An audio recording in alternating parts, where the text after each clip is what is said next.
Located in Dutton in an old industrial car wash lies the spacious Railtown Brewing Company. Started by two former corporate co-owners turned business partners, Railtown features 20 taps, but in true hops fashion, we highlight 3 of the beers available here with unique names and origins. Today, we sit down with co-founder Justin Buter for a look at Peanut Butter Cocoa Time, the Citra Warrior, and Atomic 29.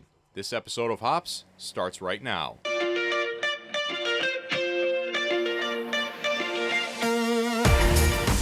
Up first, Peanut Butter Cocoa Time Imperial Porter. When we were putting the recipe together, we intended it actually just to be an Imperial Porter. And at the time we said, well, it'd kind of be fun to put peanut butter in it. Let's try that out. And it kind of took on its own life. Cheers. Cheers.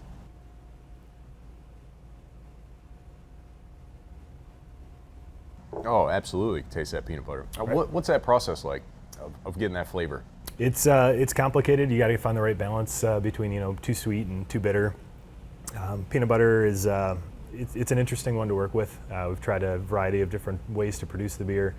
A lot of different ingredients we can use to do that, whether it's dry peanut butter flavoring. So we ended up with kind of a combination, leaning a little more towards the flavoring than the actual ingredient. I like the name too. It's kind of off an internet meme from back in the day. I don't know if you remember peanut butter jelly time. Yeah.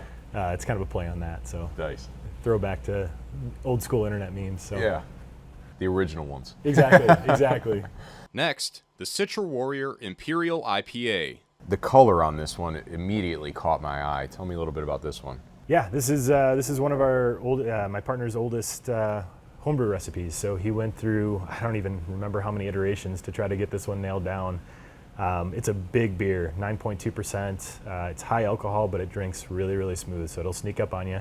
Very logically named Citra Warrior because the 2 hops that are in it are Citra and Warrior hops. We brew it with wildflower honey.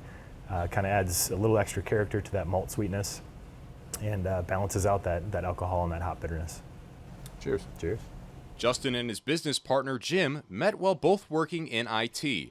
They started at the same company around the same time in 2011 and quickly realized they had 2 things in common: golf and home brewing. Since then, we had kind of always talked about, well, hey, if you ever want to open a brewery, just let me know.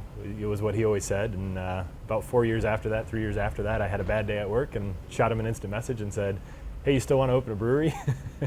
What was that like taking that chance and that risk of leaving corporate America and being like, you know what, we're going to do this. Hey, why not, Yeah.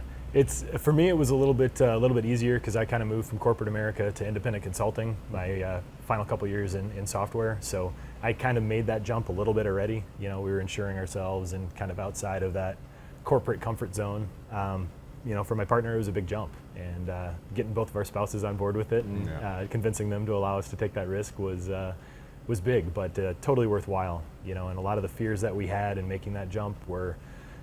The fear itself was bigger than the leap, so we couldn't be happy with where we're at, though. Lastly, at Railtown, the Atomic 29, brewed in Michigan, for Michigan, with Michigan ingredients. This is kind of a concept that we had talked about pre-pandemic. We've always wanted to do a better job of supporting Michigan agriculture with our brewing, and this is kind of our step towards doing that. So this year we're dedicating one of our handles. We've got 20 taps. One of those taps is going to be a Michigan beer. Atomic number 29 is copper, and the hops that we have in this are Michigan copper hops from Pure Mitten Hops in Coopersville. And we had the malt supplied by Emergent Malt Company. They're relatively newer here in Michigan, but they're producing some great product, and we're excited to be working with both companies to produce some awesome Michigan beer. Cheers. Nice. So relatively simple malt backbone.